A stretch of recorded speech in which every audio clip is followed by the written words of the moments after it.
What a day. What a weekend. What a start into the week. So, you probably know that sometimes life is not smooth sailing, and then it feels like there's a lot of stuff coming, right? You have like a request from there, you have something to take up from there, something else to take care of, like just a bunch of stuff, right? And maybe it's stressing you out. Then there's a new demand coming, something else you have to take care of that's maybe even difficult or so. And sometimes like it's really like this thing where you sit and there's just thousands and thousands of thoughts racing through your head and you have no idea where to start. Yeah, I got that too. I think everybody can kind of relate to that, right? It's not like a unique thing. Some have it, some don't. And the question is like how to deal with that. And there are various techniques on how to deal with that, how to deal with the overwhelm, how to deal also with the emotions attached to that. Because I don't know how it is for you guys out there, but some people I know, and including me, myself, we are kind of like also focusing a lot on, okay, we have so much stuff going on in our lives. Let's tackle one thing by another. Let's be more productive. Let's work more. Let's schedule. Let's time block. And I'm super guilty of that. I'm super guilty of that. But is it really everything? No, for me personally, not. So what I also feel a lot is when you have a lot, when a lot of is going on in your life, also like when it's not necessarily a lot going on in your life, but to everything there is also some kind of label attached, some kind of emotion attached. And we often tend to suppress those things. At least this is what I see in myself too, that you're just suppressing the underlying emotion, that you may be super stressed about something, that you're anxious about something, that you're angry about something or so, and you just focus on getting the thing done as much as possible. And one way I deal with this quite effectively, I mean, like I said, many methods out there, is writing. Writing has been a companion for me for the last, I would say, 7 years for sure. And with writing, I don't mean long form journaling. I don't mean bullet journaling. I don't mean one thing. I mean many things. Writing for me is not this one method that I learned and I stuck with. It's not the amazing bullet journal method by Ryder Carroll. It's not the long form journaling. It's not the morning pages. It is the system I developed for myself. And this is also what I want to encourage you guys out there to don't try to stick to one thing. Don't be like, okay, I want to do bullet journaling and I'm gonna do it by the letter and I'm gonna do it every single day. More like, okay, what can I take from various journaling methods and how can I come up with something that I generally enjoy and that generally is something that I'm looking forward to? Because I think, especially for me, this is a key part. If I'm not looking forward to do something and I don't really enjoy it, then I don't do it at some point, right?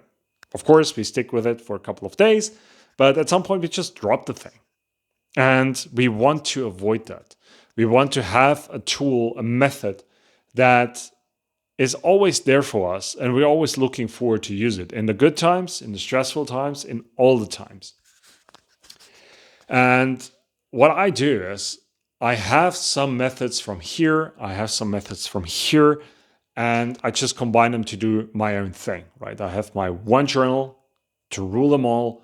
There's scheduling, there's time blocking, there's task lists, projects, long form journaling, shorthand stuff, drawings, everything in there, depending on how I feel about the day, depending on what I want to process. And I made it a habit. I always carrying this journal with me or in extreme cases, a smaller version. But I just have those two, and I'm always carrying them with me. And what I did, because of course I was also on and off journaling here and there, because I was like, oh, it's so tedious. Oh, no, I want to do something else.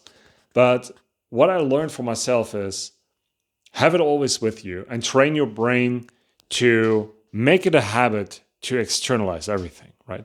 And on some days where you're like, oh, I want to really do this task, but I can't get rid of this thought, then you're just defaulting to use a shorthand writing and be like one bullet point and that's it.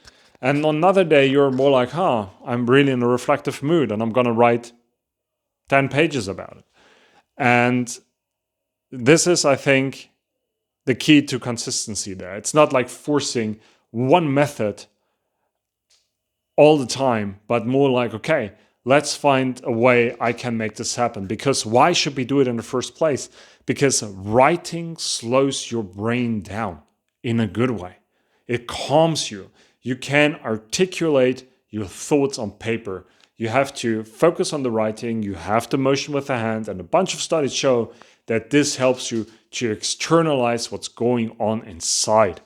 The other thing is, it is pen and paper. And that means it's yours.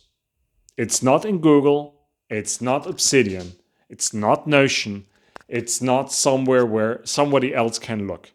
It is pen and paper. And of course you can say like, yeah, but dude, what if somebody gets my journal? What if I lose it and this very precious thought is gone? Or I don't know, I was writing one page about ranting about something that really upset me. I don't want anybody to read this. And you're right, you don't want anybody to read this. There are various techniques, because a journal or the writing, not the journal itself, but the process of writing, especially about the heavy internal stuff, should be private to you.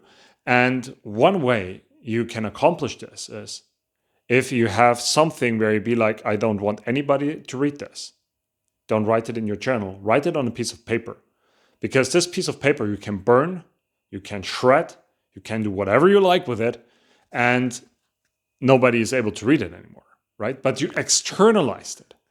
And what I personally feel like, even if I'm just having like some scribbles on a page about something that's bothering me or that's been on my mind, at the end of the day, even if I throw this page away, I have a takeaway from that. I'd be like, okay, I perceived something that way, but maybe someone else meant it that way.